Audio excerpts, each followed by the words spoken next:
Welcome everybody. This is our event for Las Mujeres Valientes, sharing our stories. I want to thank everyone for coming. We'll take time to have everyone introduce themselves. But simply what I want to say about Las Mujeres Valientes is I am so excited to be involved in the program. This is about our gente coming together to share not only with our women of wisdom, our 50 plus, but also with our young Latinas.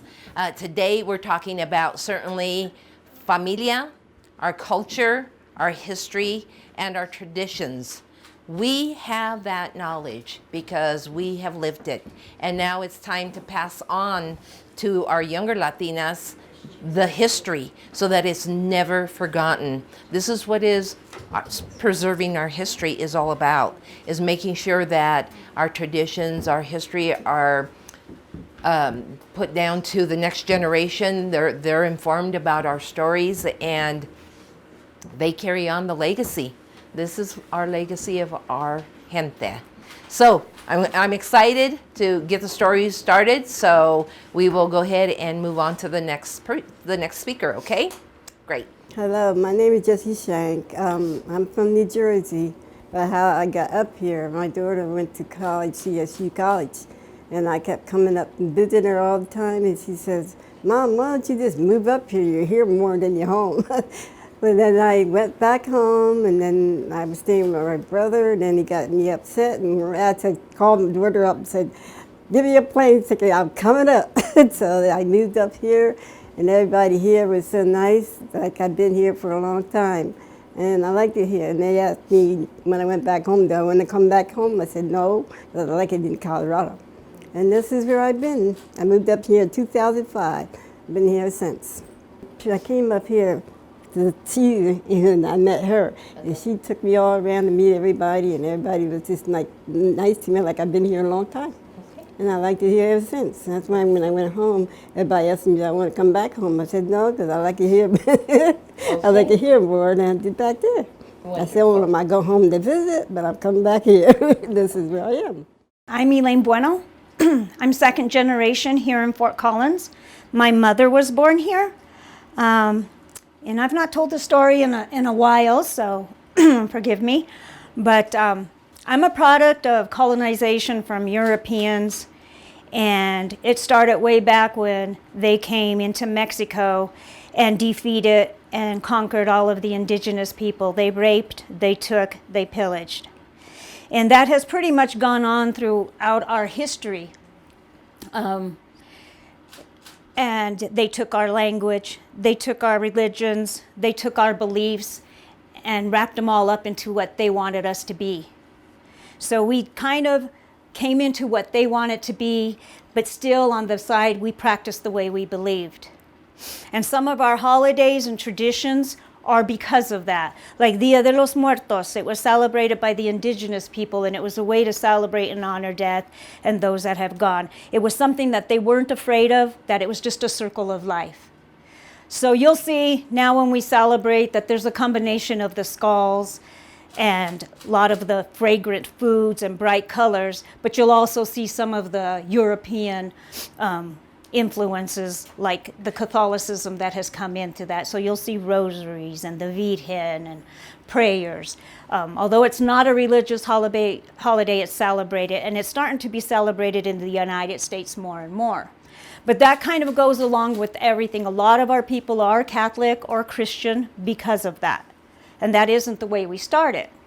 But moving forward to Fort Collins, my mother was born here, and she lived in Buckingham, which is one of the 3 colonies.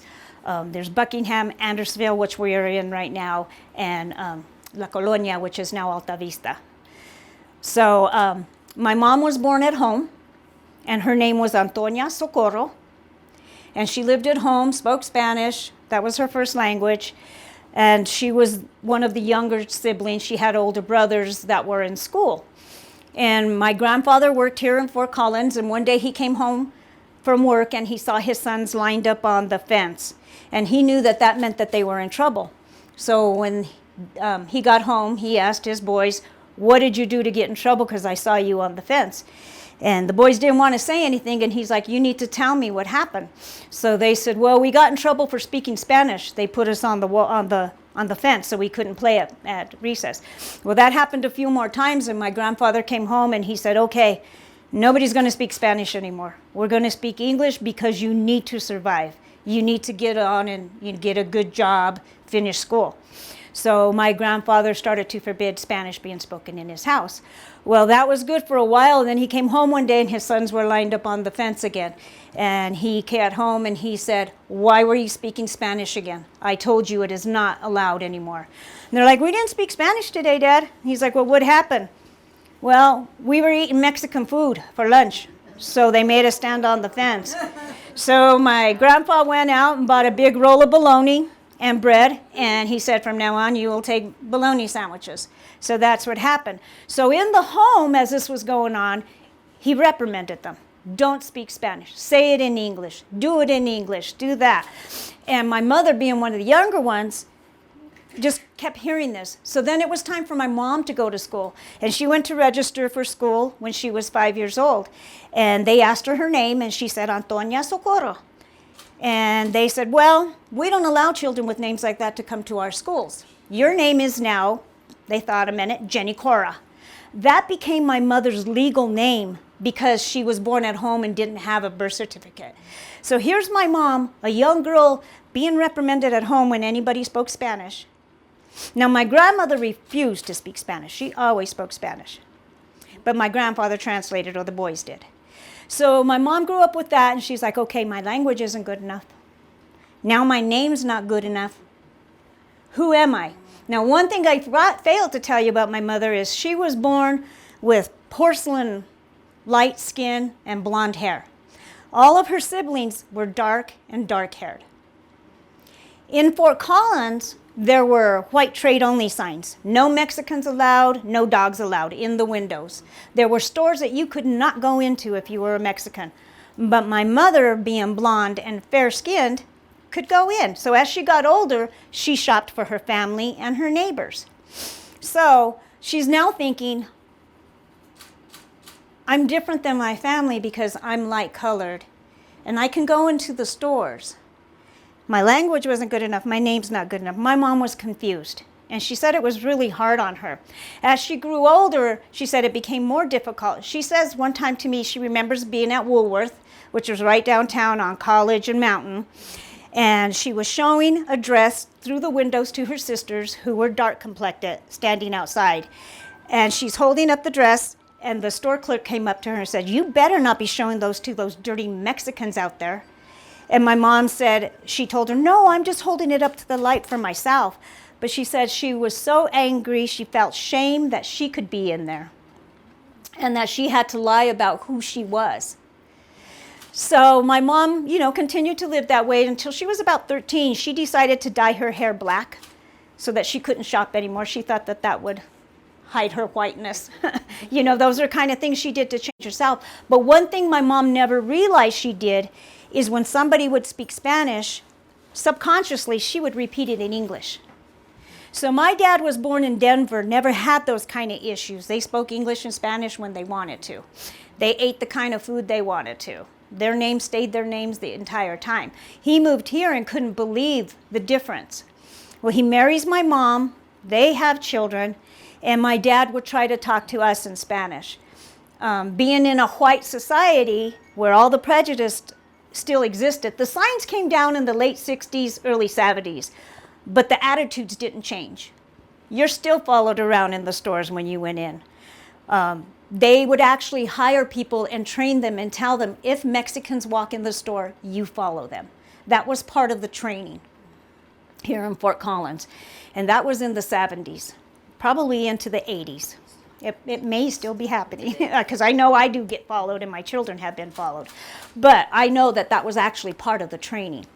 So anyway, my mom, as I was growing up, my dad would talk to us in Spanish, and my mom would just immediately, without even thinking, repeat it in English. Well, it became easier for me to wait until mom spoke 2 seconds later. So I didn't learn Spanish. Then we moved forward 10 or so years, and they're bringing all these people in to speak to families who are coming from Mexico and South America that have a language barrier. So they're hiring people from some of these countries to work in the schools and businesses so they can translate. I was not allowed to get jobs because I didn't have the language. It was taken from me, from my mother on down. Then I was also feeling prejudice from the white people, but also the people who came from Mexico and South America, because it was, what's wrong with you? Why don't you speak Spanish? You know, you're dumb. Why didn't you learn the language?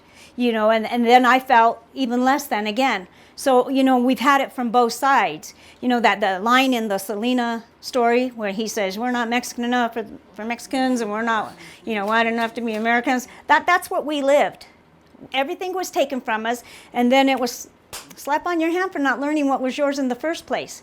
But it was so hard. People were fired. Names were changed. You were, you know, held back in school. A lot of times they put people who spoke Spanish in remedial classes, not because they couldn't keep up, because they didn't want to teach them the language. So that's how I grew up, and that's the way I am. And I know when I had my children, I wanted to make sure they had things to look at that looked like them. From the time they were small, I looked for dolls that had brown skin, brown hair. That's not something we had. We had blonde babies or black babies when I was little, and that was it. But I looked hard, and anytime I found something, I bought it for my children. I learned Spanish as an adult as a result of my children going to Harris Bilingual. Their Spanish became far superior to mine by the time they were in 3rd grade. So I had to step up my act. Hearing it all my life helped. And then I kind of just put myself in positions where I would learn. So all 3 of my children did go through Harris Bilingual School, which I'm glad. But also, part of my life was growing up in the real big Chicano movement era. I was really young in that, and I'm going to let my sister Deborah talk a little bit more of that because she was older than I was. But that helped and gave me pride in who I was, and my dad showed us that, yeah, okay, maybe I didn't have the language, but some of us did. But I love the music. We belonged to a dance group. We performed all over Wyoming, Colorado, and it was something that I had a great source of pride in. So even though I felt that there was so much holding me back and I couldn't get the jobs I wanted for one reason or another, I had people who called me dirty Mexican, spick, which isn't even from this area, you know, but they don't know. They just say whatever they hear. And I've had people treat me bad. There was a lady I worked with in the city who was very prejudiced and would always kind of snub me, you know, that kind of thing. And came in late to a meeting, and everybody was seated. There was one chair left seated by me, and she came in and started to walk there, saw me, and panicked. Did this kind of thing, looking around for an extra chair to sit somewhere else. There wasn't, so she grabbed her chair, and I was sitting here, and the chair was there, and she sat in the chair, scooted it as far as she could to the edge of the table, and then turned her back on me. And that's the way we sat for the rest of the meeting. I knew exactly what she was doing. And when I talked to my supervisor, he's like, I'm sure that's not what she meant. I've been told, because I decorated when I had an office with a lot of bright colors and Mexican and New Mexican type things in my office, and Dia de los Muertos. And he came into my office one day and he's like, why do you have to have all this Mexican stuff in here? It's like, well, it's not only Mexican, it's my indigenous heritage too. There's a lot of Native American. I said, I surround myself with this because I'm here 8 hours a day, and this is who I am. It represents who I am, and it makes me feel at home. We also had some women when the old North Side became the new North Side, which is now 10 years old. But when we were first moving in, there were 2 white women who came in with bandanas around their mouths and played guns. And they said, we're the North Side gang. And I thought, that's really inappropriate, and that offends me. When they of course left my office right away. I did snap a picture of them. I took it to HR, I took it to my supervisor, and I was told again, you're being too sensitive. That's not how they meant it. They were white. They were white women, yeah, with red bandanas and guns, saying they were the new North Side gang. Yeah, so you know, when you're told those kind of things, or all these years after my uncles got in trouble for taking Mexican food, we used to have lunch together, and there was this white woman who would always say, what are you eating? What is that smell? You know, every time I would bring something that was native to my family. So it just became easier not to eat lunch with them because I got tired of having to deal with her. And that is something that they do to make us do those things. But, you know, when you're the soul fighter, sometimes you just get tired of it. And it's still happening. it is today. still happening. You bet it is. You bet it is. Institutional racism. Exactly. Plus, you know, they're gentrifying all of our neighborhoods. I don't know how many people have been forced to move from their neighborhoods. I lived in Buckingham until a few years ago. I am gone. Betty's gone from Buckingham. They're just, you know, moving us out slowly and surely. And the same boss who asked me why I had to do that wanted me and one of my coworkers, who was also Mexicano, wanted us to throw a party in Buckingham, a gentrification party. And we told him, what? Are you kidding? He's like, no, you know, we're going to have all the neighborhood people over, have some cake and some treats and stuff. And it's like, do you even know what that is? And we told him, you know, it's because they're being moved out, they're being forced out, and you want us to celebrate that? That isn't what that means. And it's like, you need to look that up. So he looked it up and came downstairs, oh, I'm a little bit embarrassed. I'm sorry I asked you guys to do that. But he had even told us, when you're asked to do something, that is what you do. But that was before he realized what it was. But yeah, so it's like, you know, they don't know what's going on. They just follow the path and follow their leaders and expect us to lead, you know, and follow them as well. But I've always tried to tell my children, be proud of who you are. This is what you are. This is what makes you what you are. You are Native American. You are Mexican. You are European, because we are. My mother's family and my father's family came from Spain to New Mexico with land grant owners. They weren't the land grant owners, but they were the workers. And so we have a lot of Spaniard in us. So I tell my children, you know, you've got to celebrate all of it. And that's what I have to say. Thank you. My name is Teresa Garcia, and I was born in Wagon Mound, New Mexico. We came from Wagon Mound on a train. Well, there were 12 in our family.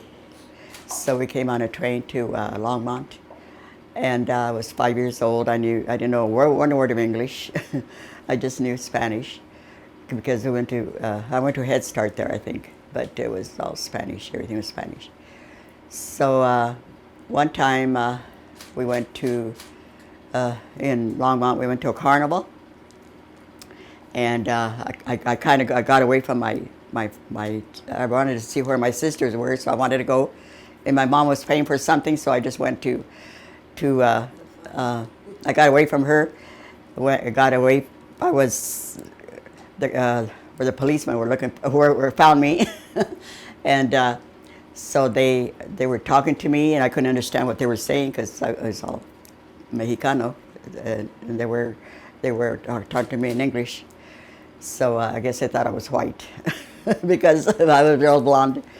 Anyway, so then that started where then we came to Fort Collins after that, because we used to do, my brothers and sisters used to do a lot of farm work over there. Did they work in the beets? In the beets, yes, okay. that's where we came. Because that's where, when you have a big family, that's where the money was, you know, the beets stuff. We even did it here while we were here in Fort Collins. Anyway, yeah, and then I started school, learned my English. I went to Lincoln Junior High. First I went to Remington, then I went to Dunn here, Franklin. I think I went to all the schools here. Then I went to Lincoln, to junior high, and then high school, the Fort Collins High School. But while we were at Lincoln Junior High, we used to go to these cafes all the time downtown. So then that's when it started, like the white trade was going on then. And they even had a white trade sign on the outside. So some of my friends and I were going in. There were like two other ones who were all Mexican, or Spanish. And so I walked in, and they said, your friends can't come in here. If there's Mexican or Spanish, they can't come in here. I said, oh, okay, well, I'm not coming in either, I said, because I'm like they are, you know. it was the same. So then that's when the white trade started, and it was kind of, and if we take lunch to school, we take burritos, we take stuff like that. They would just look at us, and you know, we just kind of felt like alienated from them, I guess. We just had our own little, where we used to hang out, just the Spanish ones from the other one. And then one time, I think we didn't take lunch. Well, we used to live in the colony here in Fort Collins, and we used to take lunch in the big, those black, like lunch boxes. Lunchbox, yes. Yeah, those. Yeah, Yeah. And we were ashamed to take it with us, you know. So one time we left it. We left it by the river, and so we didn't have anything to eat when we got there. Everybody was eating, and so one of the teachers went up and said, you know, what are you? You're not eating anything? I said, no, we don't want to eat or something. And my sister said, we forgot our lunch box. I said, oh, okay. Anyway, so teacher did give us money, and we went and bought, all we got was cinnamon rolls, a big thing of cinnamon rolls, and so that's all we were eating. And then, but we went through a lot of hard times. It's a lot of discrimination. A lot of discrimination, yes, because of I don't know where we lived and stuff like that. And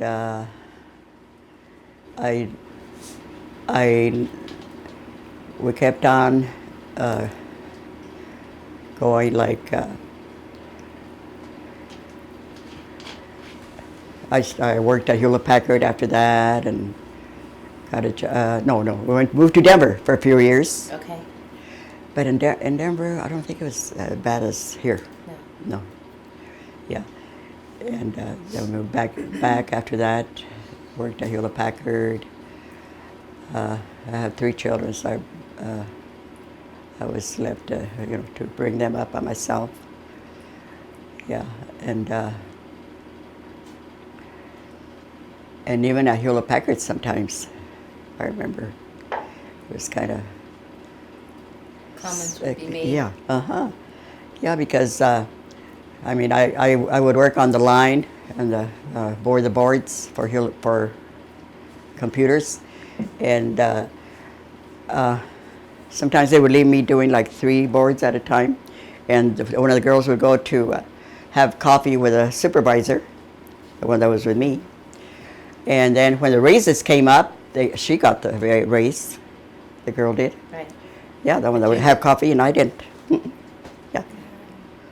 Stuff like that. They would just kind of like, because you were, different. Right, different being different, that you're yes. Hispanic, right? Yeah, That you're that I would Mexican yeah. background. That they would just treat you different. And what else? When you were older, I remember you telling me one time that the white trade signs were up downtown, and so you would have to do a lot of the shopping as well. Right. For a lot of your neighbors that were brown. Right. Because they couldn't go in, is that Right. correct? Yes. So you would have to do a lot of the shopping. Yes, I did. Yeah. and it You were in the just- store all day, right? Most of the time. Most of the time. Right now, I still have friends that I bring with me wherever. I take with me wherever I go, or because I still drive, thank God. So, yeah. And let's see. I don't know what else. Any questions? No. I don't. And then now I volunteer at the Familia. Okay. I've been there 18 years. Yeah. And are you part of the Ancianos? as I am well? part of the Ancianos. Okay. My parents used to go there, because even when I was at Hewlett Packard, I used to bring my parents over to Ancianos. Yes. Okay. And Teresa, did you find yourself, I remember, I knew her mom and dad very Yeah. well. Okay. And I remember when I started with the Ancianos, that your dad would have to check out everything your mom did. At Yes. first, he would ¿Qué está haciendo? What are you doing with him today, Debbie? And he'd come and Yeah. your mom would sit there real quiet and she'd watch it happen. And I think one of the biggest growths that I ever seen is that one day she well, I go, would you like to go on this trip, Mrs. Garcia? And she'd say, oh, I have to go ask Mr. Garcia, see what he thinks. Yeah, my dad. And then one day she came in. I said, Mrs. Garcia, would you like to go with us? She goes, and you know what, Debbie? I'm not going to even ask. I'm going. And she used to you go. know, to me, yes, and to me, She used to but go then on your trips dad with would them. come in and sit in my office, and he was a very well spoken man. He had concerns, but he would tell me that sometimes when they were younger, going through the discrimination, that they were taught to look the other way. You Yes. know, it was happening, and in order for him and his family to survive, there were times he had to just look away from everything. Because my dad was real light skinned too. They used to Yes, think he was yes. German or I don't know what. Yeah, but Because, he said, in order for my family to survive in Fort Collins, Debbie, I had to look away from some of the ugliness that happened to us. He goes, Right. and we don't talk about it. He goes, and now as we got older, he goes, sometimes we told our kids, well, that's okay. You can endure the pain that they're putting you through Yeah. because it's for the better. Because if you make too much noise, then I mean I remember sitting in the office with him and I say, well, Mr. Garcia, do you think that's good? He goes, Debbie, he goes, I grew up when they had raids in Andersonville, Yeah. and the police would come and raid at night. He goes, and we would hide sometimes under the bed. Your Aunt Romy would tell me sometimes too Yeah. that they'd have to pull down the things because people would make raids through the colonia. And I said, what would happen? She goes, well, they would throw rocks at our house then. Yes. And they would do the bad thing. The police or whomever, they would just let them happen. The police would be out there. He goes, and we couldn't So come out it of our wasn't house. just because, Well, it was it got because- worse after those people killed the policeman. right? And that became a free for all at that point. He goes, they would hurt anybody who was outside. And Yeah, they were mean. They were mean. Like for Yeah. Halloween. Right. Oh my gosh! I think it was around here. We came one time, and they threw hot water at us. One time, another time the outhouses, they would knock them down. Yeah. With you in them, Uh, people in them. no, I don't know. I don't know if there were any people in them, but we found out. Yeah, they were just knocking your dad down. would tell me horror Yeah. stories about Yeah. things that they endured. It was mean things that they would do. Yeah. Yeah. That's one thing I forgot to mention in my talk when I usually do is people who grew up in those eras were afraid to talk and still are. People my age and older are afraid. You'll ask them, did you ever have any kind of racism? No, I never did. Yes. Because we were taught not to make any scenes. If Yeah. you wanted a job, if you wanted to complete Yeah, school, just keep quiet. you would just keep quiet and you would never say you felt any kind of racism. That is the way we were taught, not only in the institutions but at home too, because mom and dad knew you needed that job, you needed that degree to move on. So it was just don't say anything, especially if it didn't happen to you, don't say nothing.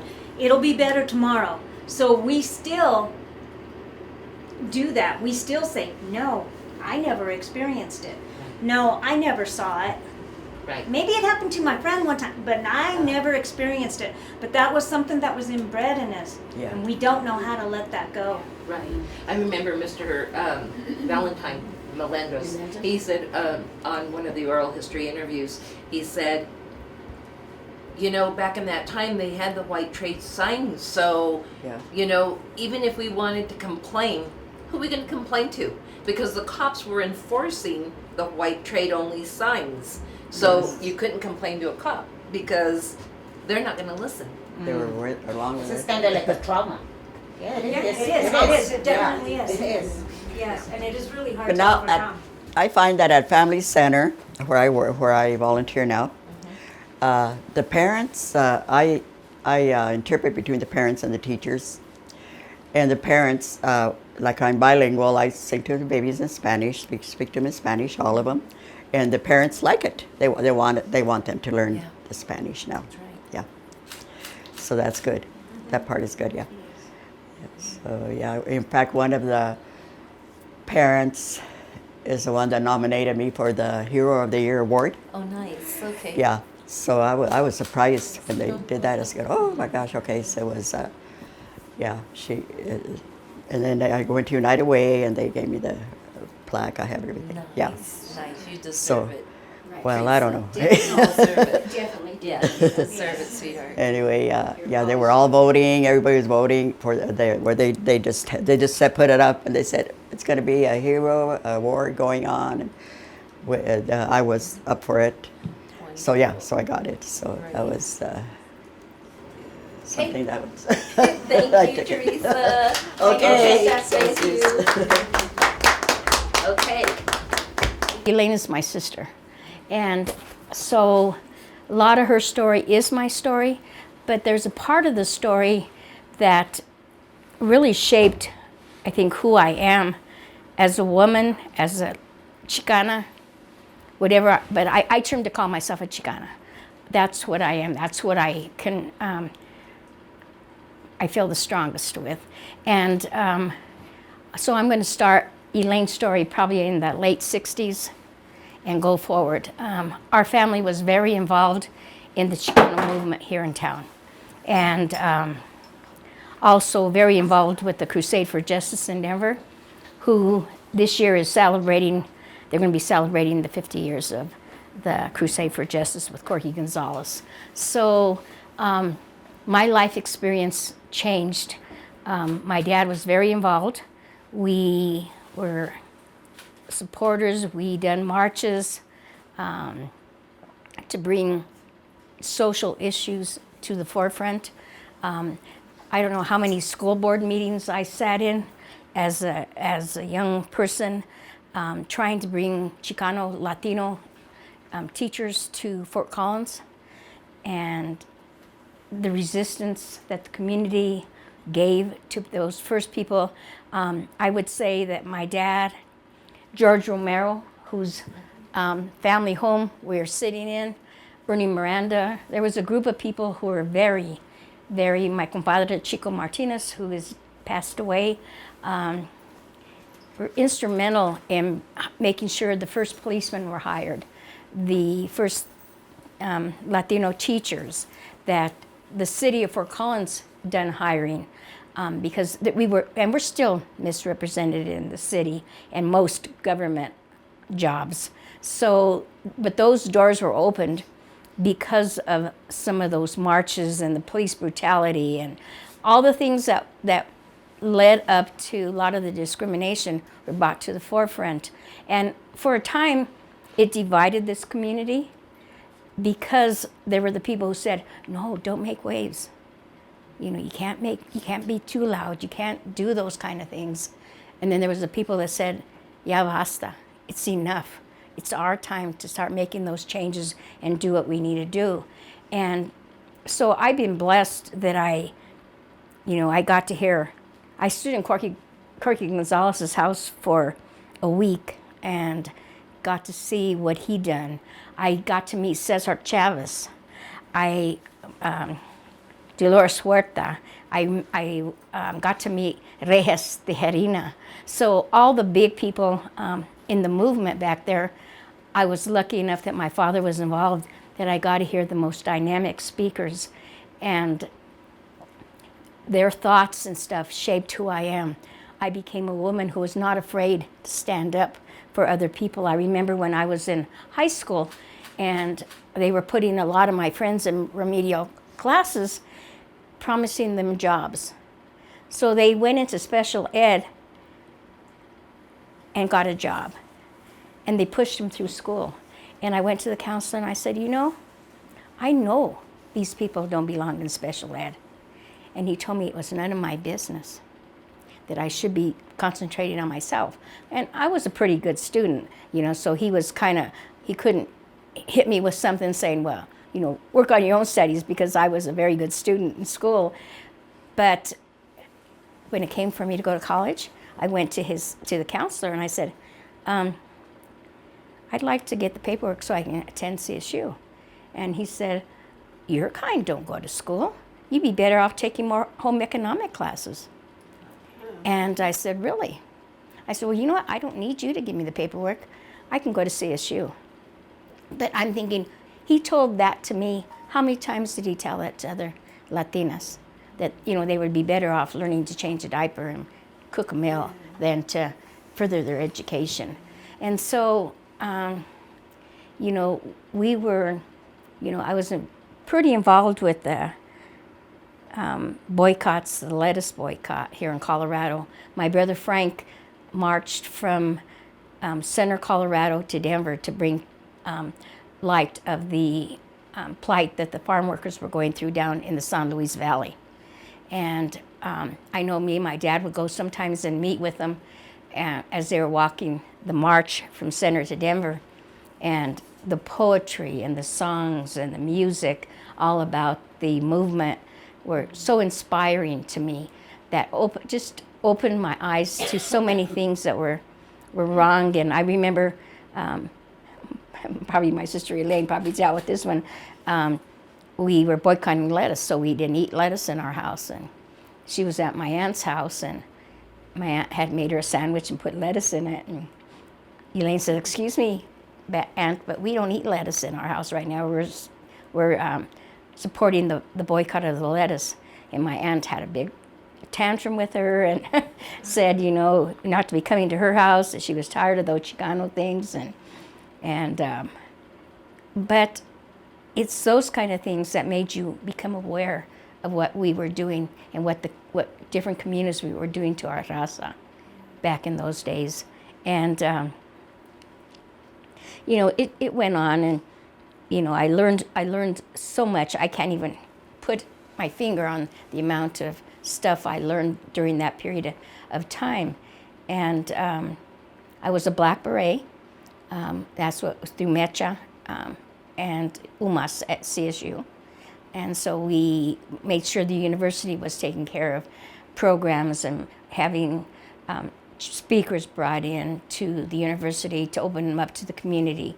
My dad and Ernie Miranda and Herman Martinez, Chinky, were instrumental in bringing back the celebration of the September 16th. And there was a September 16th committee, and we started celebrating. We had parades downtown and doing a celebration. Well, that eventually turned into the Cinco de Mayo. And so my dad and them were responsible for recreating the Cinco de Mayo. It used to happen back in the 30s.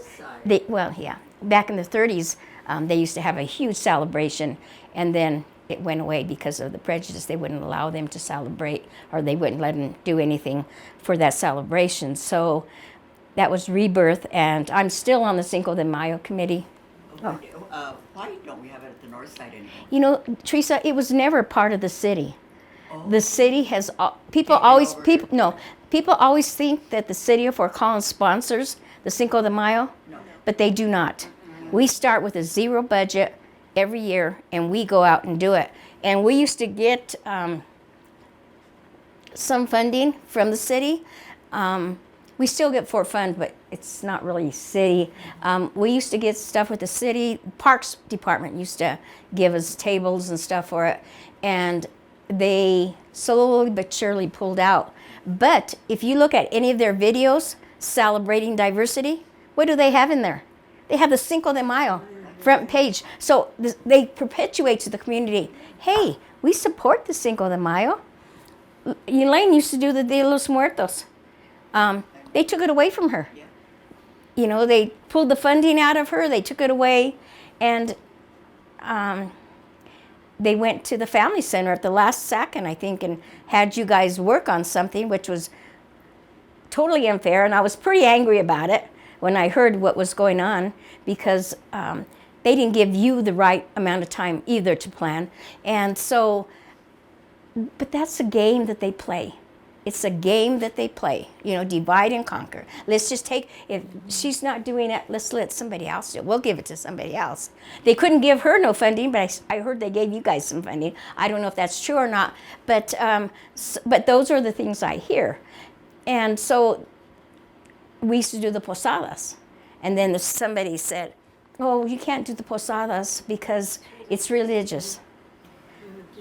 And the separation of state and religion. Who say that? Huh? Who say that? The recreation department and city manager.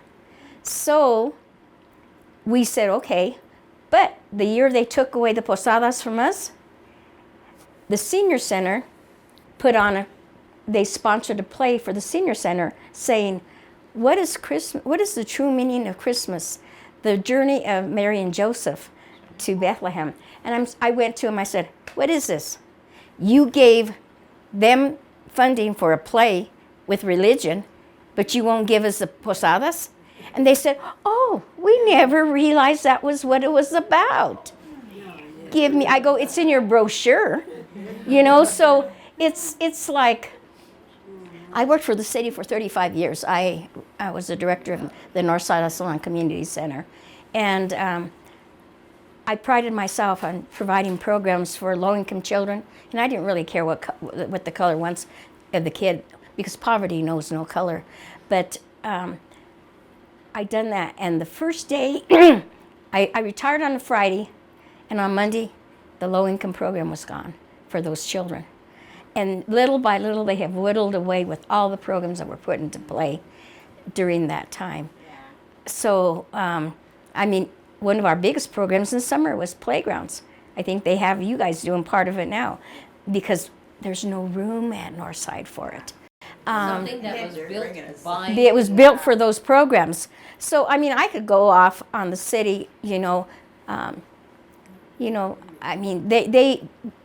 they talk a good game, but they don't really follow through. Now they're bringing us to Legacy Yeah. Church. Yeah. from the north side. This summer there was not The even Ancianos the Anciano program. The Anciano program has been there since early 70s. They used to have a meal program at Holy Family. So when I started working, I went and said, let's bring it to Northside and let's do an Anciano program at Northside. So for all those years, the Ancianos have been a part of the Northside programming. This year, because of space, they're moving the seniors out for the summer, and they wanted to send them to the senior center. Now, the whole deal with the senior center is that back in the day, the senior center used to be on the corner of Remington and Mountain. And we try to do programs with our ancianos and the seniors. And when our ancianos would go to the senior center on Remington, there was the farm workers, the farm owners were there retired, and the farm workers, right? And so the seniors were coming in, they remembered some of them saying, well, yeah, you used to work for me. You can't sit at our table. These are our tables.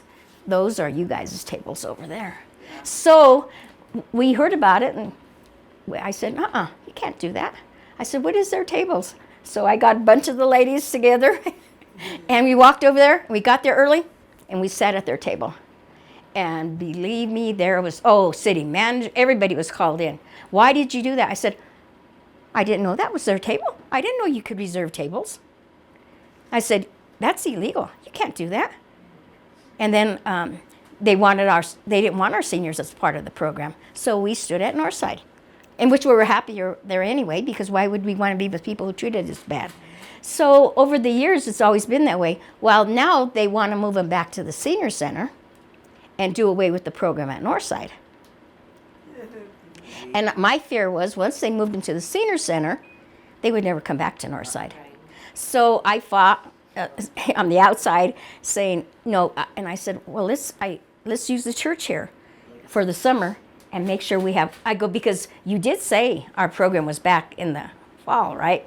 And they said yes. So, but now, because it's only a temporary here, I'm hoping they will go back. But my fear is they are trying to take that program and move it to the senior center. So I don't know. City is kind of strange. I remember Marty Hefferman, who was the head of recreation, and I was celebrating my 25th anniversary with the city, and there was a big dinner at Lincoln Center, and they were calling us. Recreation all went up together to get their awards, and the lady in front of me, oh, he went on, what a wonderful worker she was. She was just a pleasure to be there.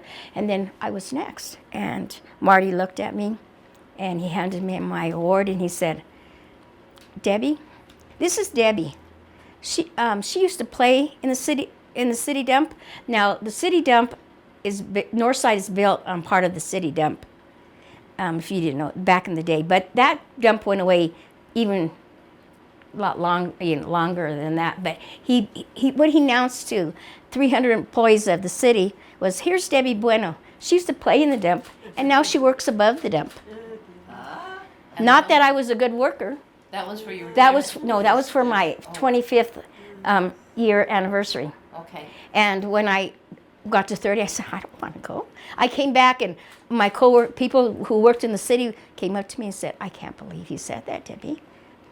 And I had taken my granddaughter with me, and I sat down, and she goes, that was really rude, wasn't it? I said, it was. And she was like 13 at the time. And yeah, but so, I mean, if that's the value they have on an employee, well, even to take it a step further, a couple of years ago, I was inducted into the Latino Hall of Fame for Colorado for my working with the community in Northside. To this day, I have not got one thank you or anything from Northside or the city, period. The county, no, nobody. The county commissioner, I've gotten letters from them. The state senators, I got congratulations on your induction into the Hall of Fame. City of Fort Collins, not one word. Yeah. That has So to do with me with the Soul Award. You Yeah. know, I got it from Christine Stevens of City Council and the County Commission Treasurer, but nothing from the city. anyone else. Nothing Yeah. from the mayor. Certainly when someone asked to have a not even my proclamation- supervisor, not even the head of our recreation department. He didn't say a word to me, And I'm thinking, you know what? Their validation isn't what I needed. My validation was from the kids that I served and done good things for. And, that was probably my saving grace through all the years I worked there. They would call me out on certain things, and I would go back and I'd provide the documentation, whatever they would need. And because I remember one time they told me, well, I think you're only doing low income for the Latinos. And I said, excuse me? I said, I walked in there and I brought in all my applications. I said, you see this pile here? Those are all white people. These are the Latinos. I said, who's using your dollars? It's not the Latinos. I go, because you know why? Because most of them can't afford, even with the reduced fee, most of the programs that these people can afford. And they were like, oh, we had no idea. And the lady looked at me and she goes, well, geez, they got a frickin' good deal. Why aren't they using it? So, it was like, and it was interesting because a couple years ago, she left the department, and now she's living in Mexico, and she's helping kids in poverty. And she said, I never understood what you and Frank were doing until I can't do nothing for kids anymore, and it's like, oh, well, how about that, lady? But, so, I guess I kind of went off on a different ground, but I guess it still goes to show you that no matter how hard you work, well, look at the suit that was brought against the city for the police department, You give them your all, you do everything you can, and for some reason they don't acknowledge your work and Your value. Yeah, the value you do for the community. I remember one time there was a family who had used their swimming passes at Epic, and they're the Rivera family, and the Rivera family is blue eyes and green eyes and blonde and hair, and they brought their passes in and it said Rivera. Well, they confiscated them from him and said, you're not Rivera. Who did you steal these passes from? And they called me up and I said, I go, can you get Mary in front of you? I'll describe her to the T. I go, she's got really light brown, almost blonde hair. She's got green eyes. And she goes, I go, yes. I go, you owe that family an apology. They are Rivera. I go, we come from the lightest of the light to the darkest of the darkest. I go, and how dare you embarrass that family in front of them. And so some people wanted to picket Epic. And I was called in by Jaime Mares, who was a city manager at that time. And he said, you know what, Debbie? We want you to sit on a fence. And if we want you to fall on the side of the city, we'll say, Debbie, you got to represent the city. And when we want you to represent the community, we'll let you fall on the community side. And he goes, that's your role as a worker for me. And I said, you know, you can't tell me how to stand and do this. But no, they called me into a meeting and told me that's what they expected of me. And so, you know, over the years, you've done that. But I stood with them because what I'd done for the kids, what I could do for the community, for the ancianos. It was all those kind of things that made everything that they'd done to me worth the value, worth the fight. I was always fighting something. And, but, you know, and now I'm sitting on a board that's still trying to do some of that fighting. I'm on the Northside board, so that's the only way I can do it. But I just think it's a whole new game out there, and I think they're trying to do away with more and more of our programs. And if they're not doing them, but they can say, hey, we're passing the buck to somebody else to do, which is fine, I guess. I don't know. I don't think it's fine. I think they belong. They belong in that facility. Right? That the community belongs in that facility. Our kids, they live around the community. Right. They're not. You know, how many times I tell them, you're doing programs, and our kids are looking through the windows like this, you know. And we have got to still rise up and say, you know what, those kids, my community, still need to utilize this facility, because they're not. I've walked in there and there's no kids playing basketball, just dropping in, hanging out. They've done away with all that stuff. And I think as a community, we've kind of lost some of that. We've lost our power to go back in there, and, you know, we never truly lose it all. We've kind of just let it slide, and we need to get back in there and do positive things again for this community. I'd like to say that in Debbie's 35 years there, this community was a much better place. Debbie not only fought for the Latinos, she fought for the low income, any child that needed someplace to go, any child that needed help playing a sport. Debbie was there for them. Any senior citizen that needed help filling out forms, Debbie was there to fight for them. All along, the city tried to do away with all of these programs, but Debbie fought for this community and for the people here. Debbie once said, you know, she fought for the Northside kids, and the city said, yeah, all the Mexican kids. And she said, no, that's not true. Any child who walks through my door and does my program becomes a Northside kid. We had children of all races that walked through that door and played the games that she allowed them to play. This town and this recreation department was a much better place because my sister learned the value of fighting for something that was worth it when she was going through the Chicano movement. My dad instilled in all of us, you've got to reach down and help those up to where you are and beyond. And that is one thing Debbie also does with my children too. I was a single mother, and I tell everybody, if my children ever had a second parent, it's been my sister. And since she's been gone, everything has been taken from this community, stripped away slowly, one at a time, to where Northside is no longer welcoming to this community. And the children in this town suffer. But Debbie was a great advocate for everyone in Fort Collins. Well, you figure They say every 4 years you turn a generation. I've been retired 4 years, so we've lost a generation of kids. And that is so sad. I mean, there are still people there, but they're not allowing them to do things that make it, you know, for the community, for the poverty, anything. And I think we've lost a whole generation of kids, and we can't afford to do that. we need to be there for our children in any Time for you way. to start leading the marches again, Deb. You know, but, well, you know, look at that one march. They were trying to cut my budget. I mean, they were trying to take all the money from Northside, and the community got together and marched on City Hall, and we got our budget back. But they wanted to do away with everything. Northside was going to go down to nothing. So we fought to get that back.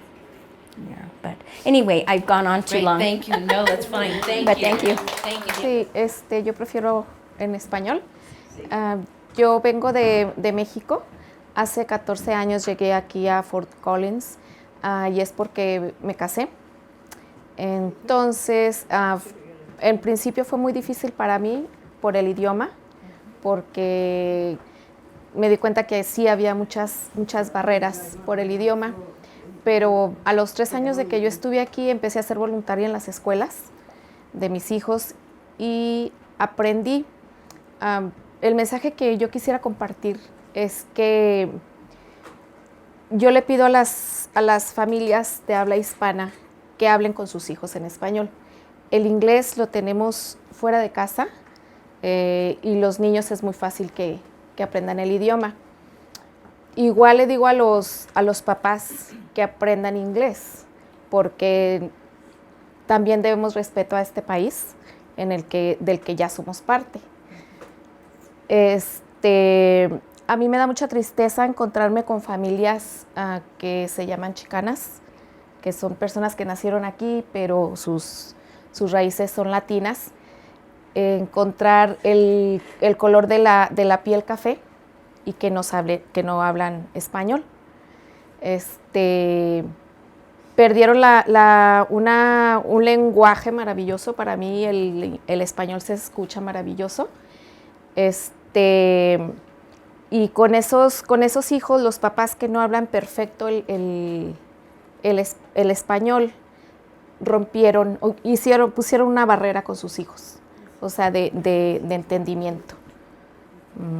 ¿Qué más? ¿Preguntas? Y viviendo aquí, ¿sabes que la gente te tratan con racismo? No sé si sea afortunadamente, pero yo me casé con un hombre americano.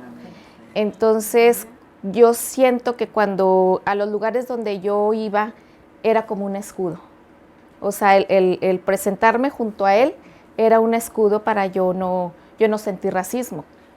Sin embargo, ahora yo pensé que a lo mejor había un poquito y yo no tenía experiencias de ese tipo, pero ahora en estos días yo he caminado en el supermercado y en una ocasión encontré una pareja de personas mayores que evadieron el pasillo porque yo estaba hablando español. Entonces, por eso yo digo, uno sí debe de aprender el idioma inglés. O sea, yo sé inglés para escuchar, para comunicarme. Utilizo el español porque me gusta.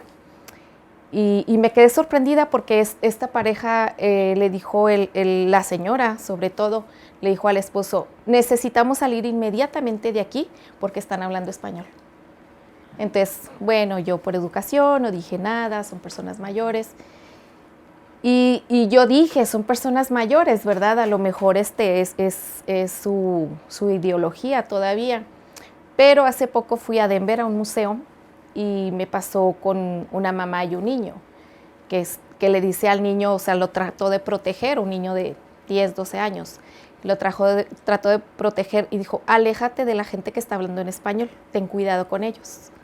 Entonces, sí estoy muy, muy sorprendida y pues bueno, ¿verdad?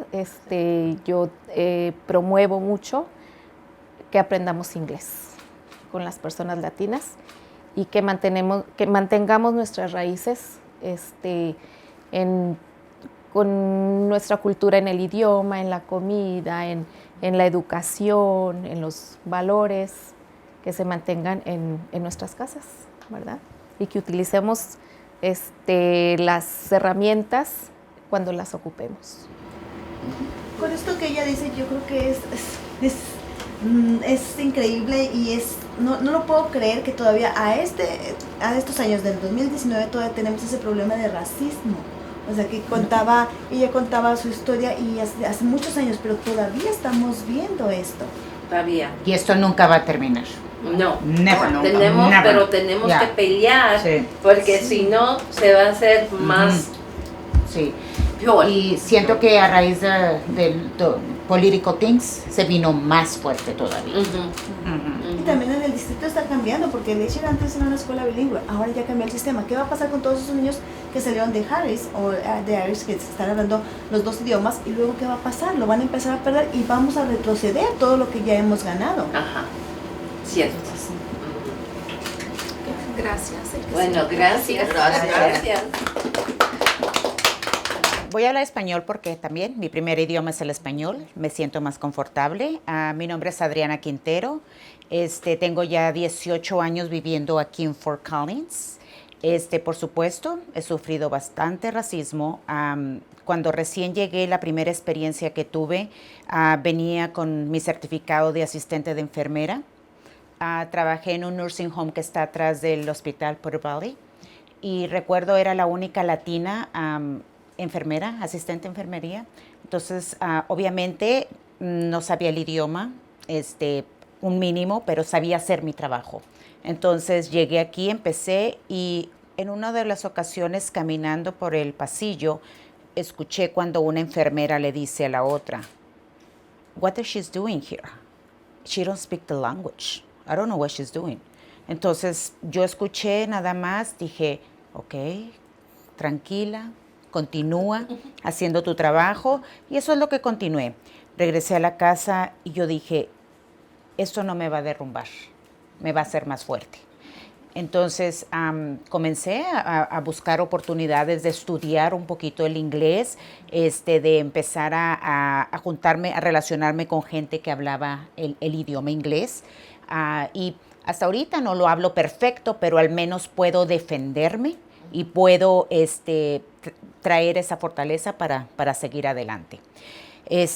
Después de ahí, por supuesto, me cambié al centro de la familia, ya tengo ahí igual, la gran María Teresa y yo somos las viejitas ahí, no las viejitas, como las Entonces, 18 años. sí, yo tengo ya 16 años trabajando en el centro de la familia. Entonces, bueno, eso yo creo que me dio más ¿cómo se dice? Poder para poder defender tantas injusticias que pasa con nosotros los latinos simplemente por ser de este color, luchando todo el tiempo por nuestras familias aquí, tratando de buscarles cómo educarnos, y no quiero decir la palabra educarnos, porque también es como, los ignorantes, sino informarnos, cómo poder ayudarnos a nosotros mismos en salir adelante y saber que no estamos solos, no importa que no sea nuestro país, pero al menos aquí estamos y estamos luchando por ser mejores personas. Y no nada más porque no tenemos un documento que sea un número, simplemente dejamos de ser personas. Entonces, es seguir adelante y seguir luchando y siempre empoderando a las familias, haciendo que sean mejores personas, trayendo cosas que nos ayuden a salir adelante, pero siempre tratando igual como ella de decirles, hay que tratar al menos de aprender el idioma para podernos defender, porque me tocó en muchas ocasiones trabajando con personas blancas y saber que me daba panic attack cuando venía, es el turno de Adriana y yo, porque el lenguaje no lo sabía, y cuando yo veía personas que comenzaba yo a hablar y las personas trataban de evadirme la conversación porque I don't know what she's talking about. Y yo, my God, y mi corazón me hacía así, dije, pero no, dije, yo tengo que hacerlo. Entonces eso me ha ayudado bastante y siempre tratar de que algo no entiendo, siempre estar preguntando y siempre juntarme con personas que me hagan ser más fuerte, que me ayuden a empoderarme también y saber que no estamos solas, porque nos ha pasado mucho. He tenido personas a mi alrededor que me han apoyado como personas que no me han apoyado, un supervisor incluso del centro de la familia, grande, alto el hombre, fue supervisor y recuerdo cuando yo le decía, necesitamos esta ayuda para estas personas. Era un hombre grande y ponía sus pies en el escritorio y hacía esto. Assuming they don't have any documentation, right? So, Dios mío. Entonces, eso era, o sea, yo dije, no, esto no está bien aquí. Y siempre yo dije, no, hasta que toda la gente lo que hacía era agachar la cabeza y caminar. Y yo dije, ese día no va a volver a pasar. Entonces, hablé con el board, que era en el grupo, y traje esto. Por supuesto, era un miedo porque dije, me van a correr, porque es lo primero. Y me van a correr porque no me van a entender, no, igual lo mismo. Siempre es uno, no es mi país, no es mi lenguaje, no tengo la educación de un doctorado, no tengo la educación, siempre sintiéndose uno mal. Pero hoy en día dije, no más, porque tengo la educación de la experiencia y yo no digo que sea una mujer perfecta, ni nadie es perfecto, pero me ha ayudado a salir adelante en muchos aspectos. Yo hoy en día puedo decir, aquí estoy y lo que yo pueda traer de enseñanza lo voy a compartir. Lo voy a compartir porque sí, y como le digo, el racismo nunca va a parar, nunca va a parar. Y aquí vamos a estar luchando todos los días y trayendo cosas que nos ayuden a ser mejores. Y igual también nuestros hijos ya nacieron aquí, traen entre cierto modo otra cultura, se juntan, traen otros pensamientos diferentes, pero nunca, pues siempre hablar de dónde venimos, nuestros ancestros, quiénes somos, nuestras culturas, siempre orgullosos, porque si no estamos orgullosos de nosotros mismos, sobre todo los jóvenes ya que nacieron aquí en este país, ellos siempre van a tener una inseguridad dentro de ellos mismos. En mi escuela, mi hijo siempre dice, what the fuck, Mexican, go back to your country. Y mi hijo dijo, I don't care what they say. I'm a really Mexican y americano. Y a mí no me importa, pero es la seguridad que uno pueda brindarles en la casa a nuestros hijos.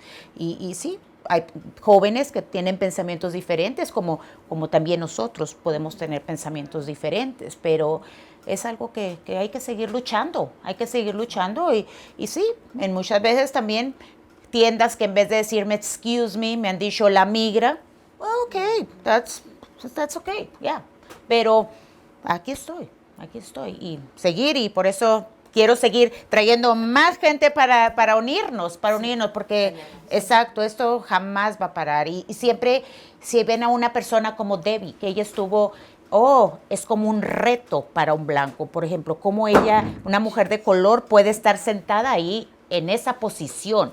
¿Qué hace ella en esa posición? Porque yo no, o sea, yo soy el que debo de estar en esa posición. Y es como todo, siempre ven a una persona que está sobresaliendo, y si es de color es como, no puede ser esto, pero sí, ahí por ejemplo en Northside, años atrás tenían el descuento para todas las personas, para toda la familia, el discount de las actividades, pero después lo quitaron, nada más era para los niños que tenían Citizen. Ya después para la persona que no tenían eso, no más. Y cosas así que siempre hay una cosa, no más. Vida sana, porque era más para latinos. Vida sana se desaparece porque no more funding para ellos. ¿Por qué? Porque, algo está pasando ahí. La cocina program del CSU, ¿qué está pasando? Es para latinos. Vamos a buscar y vamos a aplastar. ¿Por qué? Para que no surja más. Entonces, ¿por qué? Pero sí, y es lo que vivimos y se nota y todo. Y otra cosa también, cuando uno comienza a hacer esas actividades, siempre la ciudad es que the city of Fort Collins, they're doing this and they're doing that, pero nunca se ven. Debbie lo hizo, Araceli lo hizo. Es como ponerse siempre el sello de que ellos lo hacen, pero como nunca piensan en ellos, en todo lo que hacen. Pero eso es lo que yo he observado. Pero sí, pero aquí vamos a estar. Ok, gracias, sí.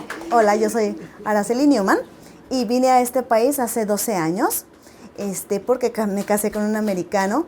Entonces vine muy contenta, muy enamorada Después de 7 años tuvimos que separarnos, entonces vine aquí a Fort Collins y ahí fue cuando empezó mi caminar muy difícil como mamá de 2 niños pequeños y a pesar de que en mi país yo tenía una licenciatura de educación y trabajé 14 años, aquí fue muy difícil porque realmente pues no era nadie, porque no tenía un papel que me certificara como licenciada en este país que tuviera validez.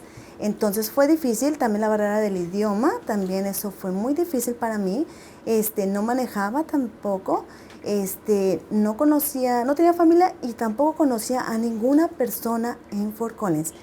Entonces fue muy difícil, pero me tomé el valor de salir adelante, dije, estoy aquí, algo tengo que poder hacer, tengo 2 hijos pequeños y tengo que hacer algo. Entonces empecé a buscar organizaciones, que era lo que pasaba aquí en Fort Collins, y encontré afortunadamente muchas organizaciones que apoyan a las familias. Eso para mí fue una bendición y cambió mucho mi vida, que claro que también con mi esfuerzo logré salir adelante, y fue algo así como en ese momento me dieron esa ayuda, pero también yo tenía el apellido de mi ex esposo, todavía lo llevo Newman, entonces era cuando me hablaban por teléfono, Miss Newman o Miss Newman, next Miss Newman, entonces pues todos pensaban ver a una persona americana. Cuando ya me paraba yo, era mi turno y me paraba y me veían y así como que, pase, o sea, cambiabas la expresión de ellos. Entonces recuerdo que una vez pedí ayuda porque no tenía este recurso, y así como que me miraron, ¿por qué estás pidiendo tú? O sea, si tú no eres de aquí. Entonces, afortunadamente, eso fue solo un tiempo, después empecé a salir adelante, me fue mejor y después regresé a ese lugar, pero ya no como a pedir, a solicitar un servicio, sino fui acompañando a otra persona que necesitaba ese servicio y me ve la persona y me ve así muy sorprendida que ya ahora yo era otra persona, que ya estaba haciendo un camino aquí en Fort Collins. Entonces, cuando empecé mi trabajo con Vida Sana fue algo maravilloso para mí porque yo dije, wow, nuestras familias necesitan este apoyo porque como igual que yo, aunque yo vine de una manera, todos vinimos de una manera diferente, pero aún así todos tenemos miedo, todos sufrimos de alguna manera racismo por parte de otras personas, siempre hay. Entonces, el tener la oportunidad de trabajar en este tipo como Vida Sana y ahora pues en el Centro de la Familia me ha dado a mí la oportunidad de apoyar a la gente, de apoyar, de luchar, y yo creo que eso es algo que siempre voy a seguir haciendo, porque así como yo tuve el apoyo, yo me siento comprometida a dar el apoyo a otras personas, que sé que también esas personas tienen sus valores, tienen sus talentos, que después también van a poder sacarlos adelante y también a desarrollar nuevos talentos, que eso es genial, que el ser humano nunca deja de hacer, ¿no? Siempre está descubriendo dentro de uno cosas que puede hacer. Entonces yo creo que para mí es muy importante el tener este tipo de reuniones con mujeres como nosotras, apoyándonos a otras, porque esto tiene que seguir, esto no puede parar porque es algo que siempre se está dando. Entonces yo creo que si estamos juntas, eso lo vamos a vencer. Estoy segura de eso. Gracias. So my name's Angela Pena, and I kind of consider myself a re-established Native. My family is from Fort Collins. I had the opportunity to grow up in Fort Worth, Texas, very diverse place. So coming here at the age of about 13, I want to say, it was a real big culture shock for me. Going to school with a lot of Mexicans like myself and black people in Fort Worth, and then coming here and looking around and not seeing very much color. It was very hard for me to kind of get into the groove of things. I did have family, my cousins, you know, for the most part all stood here. So I just really didn't feel like I fit in. It was just very different. For me, moving here to Fort Collins was probably the first time that I experienced racism. Growing up in Fort Worth, I never even really knew the word. Not to say it didn't happen, but to say that I experienced it, I did not until I got here. And in school, many times being called dirty Mexican, spick. Back in the day, I was very quiet coming in, and then I found my voice. And a lot of times when people would call me that, I would end up getting into altercations, fighting. And only until you grow up that you realize that that's not the best for you, but at the time it worked for me. So it was really hard not feeling like you belong somewhere. It was very hard just trying to assimilate into my own family, let alone the community as a whole. So I've struggled. I've had teachers, back then we were probably a little lucky because we still had people in the school district that seemed to care about kids of color. So I was exposed to a few of the teachers that were at Lincoln Junior High. I do remember when I was younger, I did attend Fuliana when it was in elementary, and that's before bilingual was popular. So we were exposed to the bilingual piece because I even remember getting a certificate. So being exposed to that as well. So coming back and watching a lot of pieces that I considered may have been a reflection of myself. My grandmother, she had a house on Cherry Street. That's where we grew up. Back then, the police station was still about, a block and a half south of Cherry Street. So just remember when we had family get-togethers, it always seemed to be that they would patrol that street a little more when we were having family get-togethers, and just kind of wondering, well, why does this happen? And connecting the dots for myself for sure. But then also, again, I mean, a lot of what I'll say will reflect what the stories have said before. Just knowing that, okay, just be quiet. If you don't cause any trouble, they'll leave you alone. I've seen my brother had a hard time with the police system here as well. My brother has a lot of tattoos. Back then he didn't. One time I would consider it being harassment. When he was walking home, he used to work at one of the restaurants downtown, and him being thrown against a police car because he was having an argument with they happened to be white. But of course they took my brother aside, and I can assume maybe he did get mouthy, but they threw him against the roof of the car and took him in, and I'm the one that had to go pick him up. And they took him in because they thought the money that he had just got paid from work, wasn't his, that he had stolen it, or somehow either it was drug money or whatever. So that was another experience. It was very hard because for me, I was not only a sister, but I felt like his mother. So seeing that and saying, okay, wanting to say something, but who do you say it to? I've really struggled because I've had a hard time finding connections, and then just being a product of the system. I've gone through the Poudre school system, and it's not what you think. Everything we go through, we are part of systems, and if you look around, there aren't people that represent me. There aren't people that resemble any person of color, really. And then as I had kids, realizing that, and going back to school and sitting in Lincoln and seeing the same thing 30-some years later, and it's kind of a cover-up, more evident too now with the presidential piece that we have in place. My kids at the time, a couple years ago, they were at Windsor. I had to take them out because they were being threatened at the junior high and the high school. So for me, it was a safety piece. I couldn't keep them there and just not be thinking of them while I was at work. For me, a big thing is just educating myself, because we all grew up in the system, especially if you went to school in the United States, that we weren't taught our history. A lot of it was erased. You were taught American history, and that was the white face, not the colored face. So for me, a big piece is educating myself and educating my kids. I see the struggle here. I offer my hand out to whoever will take it. I have to leave something more for my kids, and it's not happening right now. So attending these things and getting exposed to more people help me help them.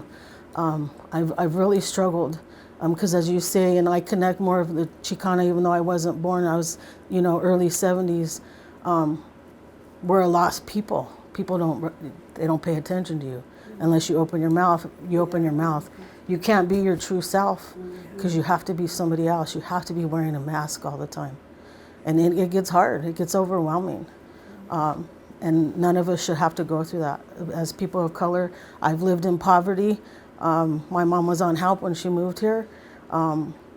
it's been a struggle, but I try to teach my kids better, but I also want them to recognize who they are and where they come from.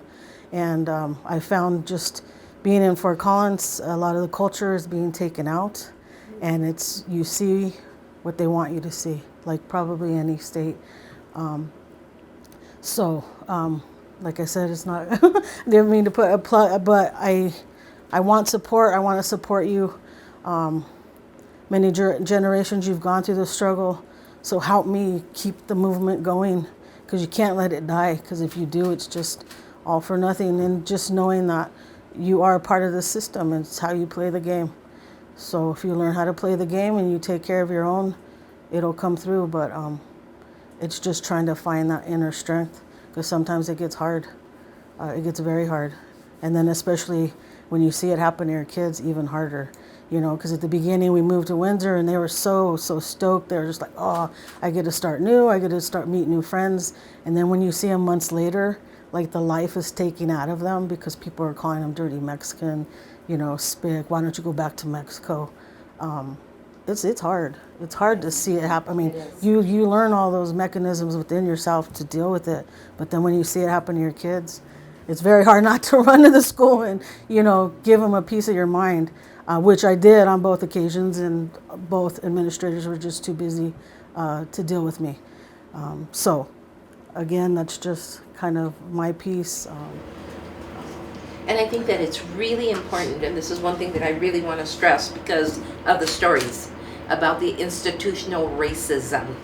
We have to make sure that we are fighting as gente, Latinas, Mexicanas, that we're fighting the system, because this is what I'm seeing, and it's very easy to happen at Northside.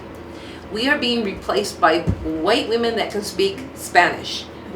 That is not the same thing, you know, and I saw this at a meeting and I was furious about it, that a white woman got up and started speaking Spanish as a welcome and meant, I think there was a lot of us sitting at the table. I was furious, because I thought, this is not okay. You got a white woman up here speaking Spanish when there are plenty of Spanish speakers in the room that should have done that. Do not replace us or think that you can replace us, because it's not the same thing. That's institutional racism. Well, and we have to kill two continue. birds with one stone. That's you right. know. And You're we have to hiring a woman. That's She's right. a white woman, and she's going to speak Spanish for you. So, you know, check box, and that's so easy to do. You know, just check us right out of the system. That's right. 'Cause And they we've don't- got yeah. to really come together. And this is what Mujeres Valientes is about. It is about bringing our women together to talk about these things and to unite, so that we do have a united front.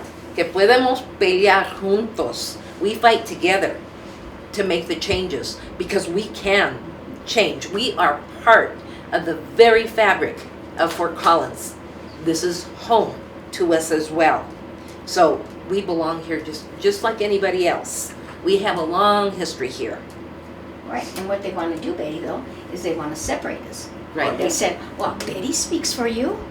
Well, no, Betty doesn't speak to me, but we speak together Right. against what was wrong. And so many times they'll say, well, tell us, be our spokesperson for us. No, we need to be, you know, Betty and I may see eye to eye on something, but we may not see eye to eye on other things. But when we need to go against an institution, we need to stand up as one. That's right. You know, and we air our differences someplace else. You know, we meet like this and say, hey, I didn't appreciate the way that came across, but we have to be honest with ourselves Right. and with other people, because they say, oh, there's a weak link in that chain, That's right. and we're they're going to go for look that weak link, because I didn't like what Conquer Betty and said. divide. I'm going to go get Debbie and I'm going to make her say something about Betty. Right. And then I'm going to tell Betty, well, Debbie says that isn't. Conquer Too many and times, divide. yeah. Too many times they play that game with us, and we don't want, you know, there's not one person who speaks for anybody. Who's the one person that speaks for the white community, the Chinese community. I mean, there's not one person. That's right. We all have things, but one things I think that the black community does, and they do so well, is they stand together. And we have not learned to do that. Yeah. We have got We've to got do to that learn more how often. to do that. That's what my sister in New Jersey, when her and her husband did the nursery farm we worked on, right? There was no black in the area, right? And they lived down the street from the nursing thing. And the people didn't want them in the area. They would put crosses, burn crosses, everything. My sister stood as strong and said, we're just like anybody else. We're not going anywhere. You can do what you want to, but we're going to still be here. And I think we're still staying there for my niece is almost 50 years old, and she was the first one born there. You know, but they didn't push them out. We have to. You have to fight. And That's it's right. good, yeah, we're just as good as you are. Just, work hard. You know, we deserve the same thing. Thank you, Angela. Thank you. My name is Gianna Bueno, and I am Elaine's daughter and the niece of Deborah Bueno. So I have some pretty strong women in my life. And I've definitely been really well to know that my whole life. I'm fourth generation Fort Collins native here. And I went through the Poudre School District, which, as we've very well established, is a system and an institution that we so well are often played into, but also just absorbed. I went to Harris Bilingual Elementary School for our K through 6. And when I was in first grade, they tried to get rid of the dual language program, and it was Proposition 31. And that was the first time I remember being very politically active, and something that really started something in me that I carry on and wish to instill in everybody else. We would spend days outside on corners in the cold and the rain holding signs that said no on 31. We had bumper stickers, and I've never loved and hated a number so much in my life. And I remember watching the day of the elections. We were at Deborah's house, and we were sitting in her living room watching the polls as we watched the numbers and the bars just move from up and down, and wondering if a society who's never stepped foot into my school could dictate what was going to happen with me for the rest of my life. As Debbie has talked about, she's went through the Chicano movement, and my grandparents went through schooling here where their names were changed, where my grandma was born Antonia Socorro, and when she started school, they said that was too hard, so it became Jenny Cora Baca, where Spanish was belittled and you were punished severely. And so because you wanted to see your children succeed, you decided that that wasn't something that they needed to continue on. And I saw what that did to my mom and to Deborah and my tios and tias. To have something so important to your culture, to your heritage, to your lineage stripped from you is something so belittling and dehumanizing. And I was going to be the one that got to change all of that. And here was this proposition, this law that was going to take all of that from me, from my family, from families like mine. And even more so, more importantly, was stripping this program that was really great at bridging this community. We had people that were very affluent and very well off, but we also had kids that were coming straight from Mexico. And we were this one school that got to bridge those two places together, where we started them from kindergarten or even pre-K.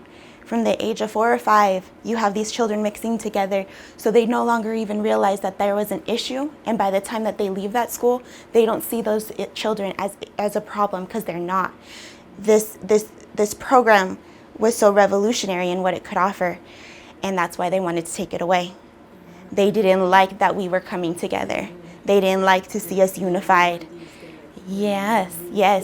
You know, they anything that goes against the status quo is caused to be removed. They want to let it go because they want to see it fail. So then they can say, well, we tried it, and look, it failed. So you see, we can't do this again. But they couldn't do that because we were succeeding. And because we were succeeding, that was wrong. And so it had to put an end to it. So how could they put an end to it peacefully? Well, they could put it to a vote. And then they could say, well, most of Fort Collins says that it's wrong, so we can't have it. And thank goodness that's not what happened. And I got to continue to learn Spanish. And by me learning Spanish and my sister learning Spanish and my younger sister learning Spanish, my mom learned Spanish.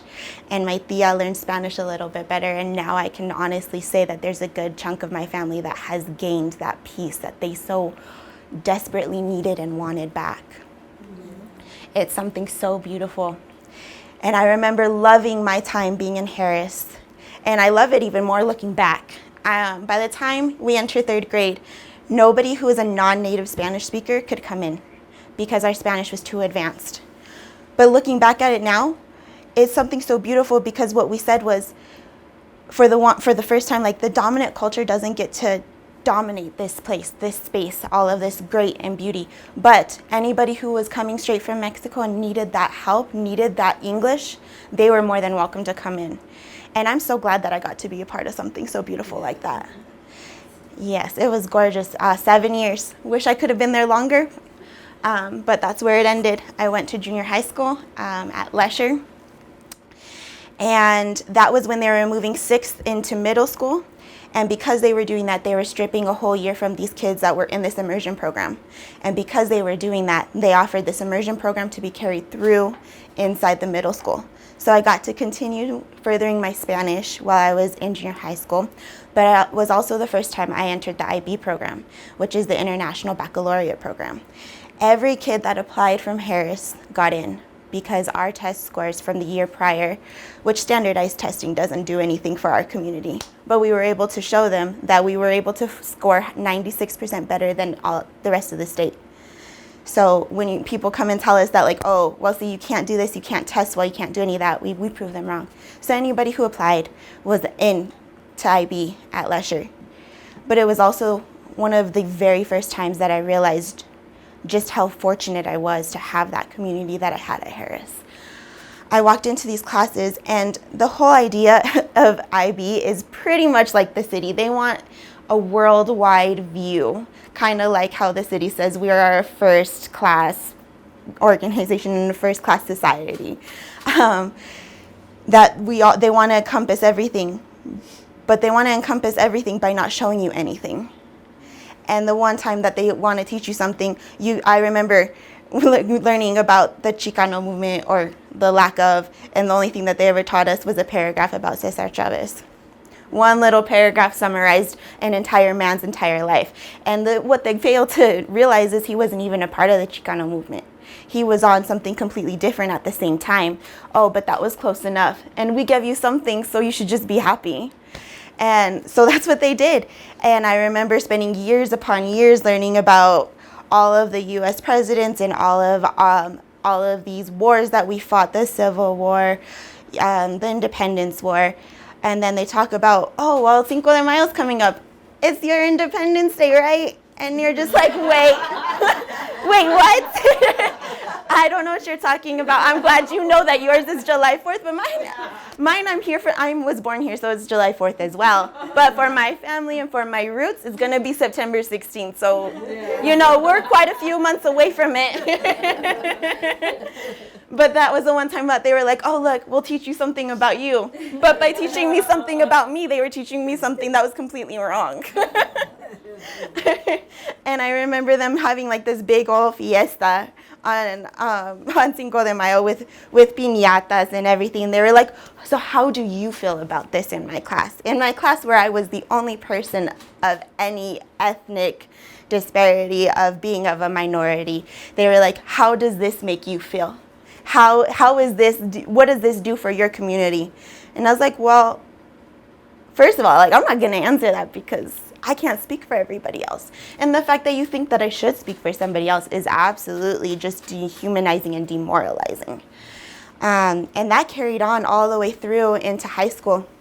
My freshman year, I went to Poudre High School and I was spit on. It was a hallway called it's called the Redneck Hallway. And even the professors and teachers and principals and counselors were too afraid to walk down this hallway. And I reported it that I had been spit on, and they were like, oh, well, we'll investigate it. I know that there was a camera right there because I turned around just in complete shock at this individual, at this guy who was 6 foot something, him and 3 others, and it was just me. A week later, they're like, well, it wasn't caught on camera. So there's nothing we can do. And my counselor looked at me and she told me, just avoid that hallway. That's what we all do. And I remember just going home and being so upset, like how could there's these people that they put into these roles that are supposed to help out not just minorities, just people. And here they are just saying avoid things. And yeah, sure, that is how you make your life easier, but that's never gonna fix anything. The only time What school? at Poudre High School. Yeah, yeah. And it was really interesting because they got the only counselor that was also Latina to come and tell me this. She wasn't my assigned counselor at the time, so she shouldn't have been the one that came to me. But because they thought, oh, because she's Latina, she'll relate to you, so we're gonna send her to you so it feels a little bit better. And these cop-outs. More degrading, right? Because Yeah. she is Latina and she's having to do what they're telling her to do. Exactly, and it looks bad on her because then I viewed her as somebody who just played into this. But now that I'm older, I realize that she didn't really have a choice. We get into these places where we finally get to disrupt the status quo, and we're super excited because for the first time, there's these children that are gonna grow up seeing other people that look like them in these establishments. But what we don't realize is that they're just their pawns, and they use them in any which way that they want. And it's something that is so starkly clear to me now, but it wasn't then, and I feel so bad for it because I do remember thinking pretty poorly of her at that moment. And it's something that, continues to carry on. I am very fortunate, and I am working towards my bachelor's at the University of Northern Colorado, and my major is actually Mexican American Studies. Yes. Thank you. Yes, and then with a licensure in youth advocacy, that was my concentration through my major. And so, that's what I want to do. I want to be able to do things like this to continue on for younger people, for people that are older, just to unify people, but also just to bring people that are from the Chicana movement all the way down to people who are in kindergarten to see that there is something so beautiful that they don't want to teach us because they know it would carry on. And I want to be the one that shows them so that it can carry on. But I've definitely realized that that's something that's going to continue. My major has been threatened every single academic year, to be taken away. We had these major protests that I wasn't around for because I was studying elsewhere, to keep the major 3 years ago. We had this revamp of the program, and it was doing very well. Well, our institution, because we had this president who was very conservative. She's actually the person who brought Trump during the 2016 election to UNC.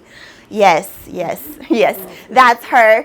But she felt like it was important to have this building built during her administration because she needed to stamp something on her legacy from UNC. In doing so, we are now $20 million in debt. And so now they're like, well, we need to figure out what to do. So you know what their thing is? They want to cut programs that are underperforming. But in doing so, there were people who flat out said, get rid of Mexican American studies. Get rid of Africana studies. Get rid of gender studies. And we have fought and gone to talks and talked to them about ways in which that we can do better. And their answer was, so instead of, the only way we get really great enrollment, and we get to expose people to mass, is we offer it as a general ed course for one of your humanitarian electives, and they're going to strip that away now. So now people will only take Mexican American Studies courses if they want. But nobody tells them that this is a program that's there. The only time they get to realize it is when they get into this intro level. So by taking it away, they're essentially taking away all of this enrollment. By taking away an enrollment, they're taking away the money. And here in a couple years, I don't believe the Mexican American Studies program will still be prevalent at the University of Northern Colorado, which is very unfortunate because we are one of the last within the state of Colorado, and we are one of the last programs to be listed as Mexican American Studies. We have not been absorbed into Hispanic Studies or anything like that, but that'll be here soon. And so this is something that is so important to me, that we have these conversations, because it is something that is so prevalent and continues and will continue to continue when we don't speak about it and we don't validate the issues that are in front of us, and that we don't celebrate the victories and the people that we have and cherish those memories. Those are things that we need to be carrying on and to be teaching to our children and to the other youth of this community, teaching the importance of where we come from. And I think that's something that we do so beautifully here in these small pockets, and we need to see it on a larger scale. Good job.